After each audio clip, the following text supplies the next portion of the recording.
Alright, boys and girls, today I want to ask the question, do these gig companies really charge the restaurants too much? Are the fees that these gig companies are applying to these restaurants too much? I don't think so. Let's get up, let's get gig ready. So, one of the things that kind of sucks about me being me is how my brain works. When I hear something, I take it literal. So, you know, I hear the theory, there's dead miles. I don't want too many dead miles, but if you break down the math, there is no such thing as dead miles. At the end of the day, you add up the total of what you made for the day, divided by the miles, and there you have your mileage. And if there was a dead mile, that would be in the negative. That's a totally different video for a totally different time. But that's just an idea of how my brain works. So when I hear someone say that the delivery fees that these gig companies charge the restaurants is too much, I do the same thing. I analyze, is it though? Is it too much? Well, let's do some math. I have to take the side of the gig companies when it comes to this, 100%. First things first, the restaurants have the freedom, flexibility, and the right to decline anything, any offer, any deal that these gig companies want to set up with them.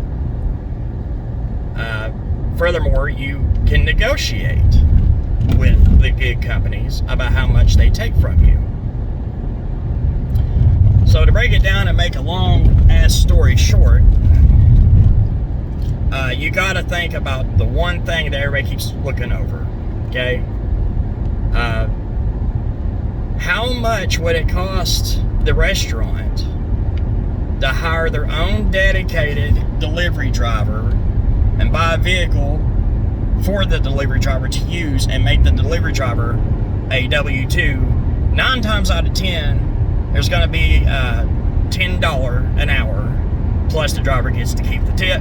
I'm sure there's some circumstances where the restaurant requires the driver to have his own vehicle. That's once again, that's between the driver and the restaurant to negotiate.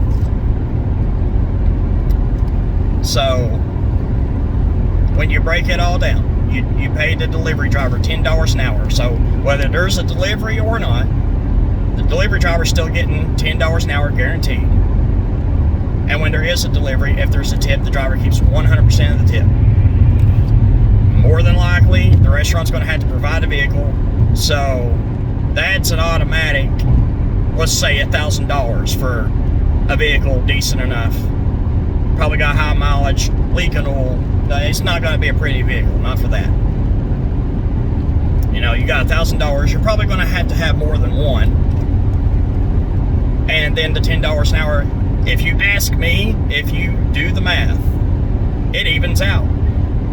So when Grubhub, DoorDash, Uber Eats calls a restaurant and says, hey, for 30% of your overhead, for 30% of your profit, we'll provide the driver, pay the driver, and promote you. That's 3 things you get.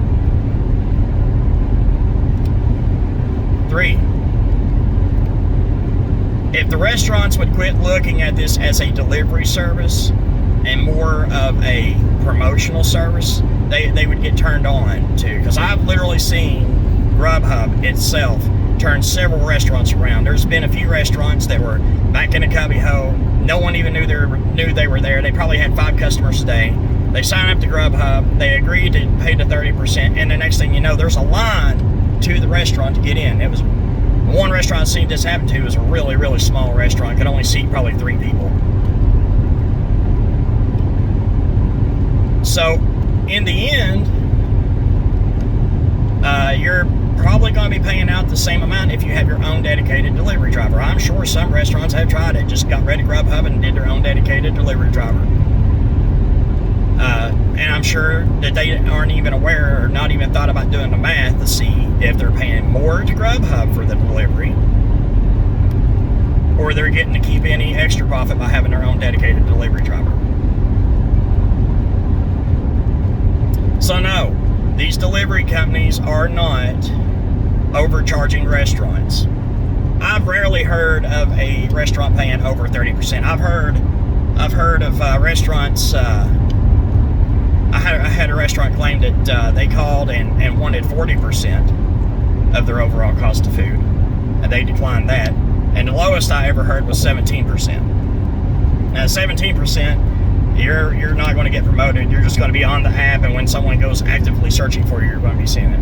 But if I was running a restaurant, I would gladly give every one of these companies 30% just for the promotion of the restaurant alone.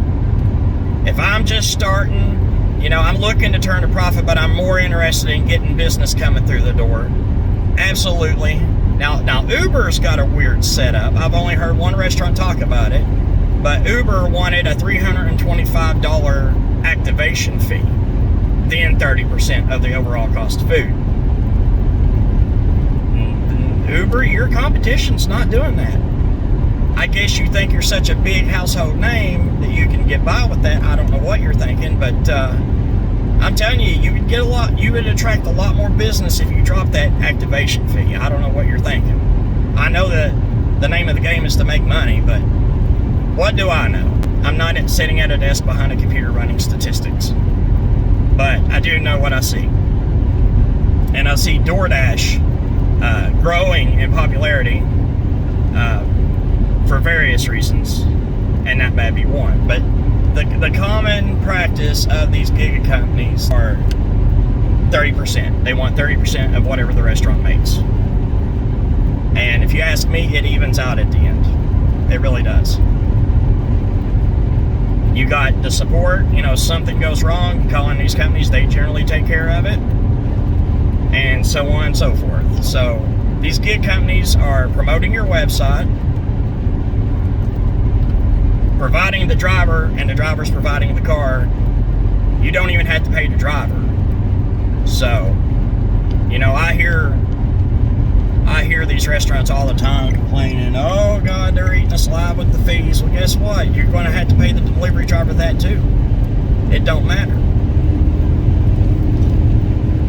So, am I right or am I wrong? Leave her down in the comments.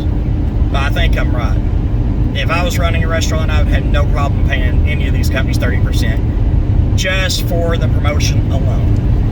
100%. So, and that's going to be it for today, boys and girls. Peace.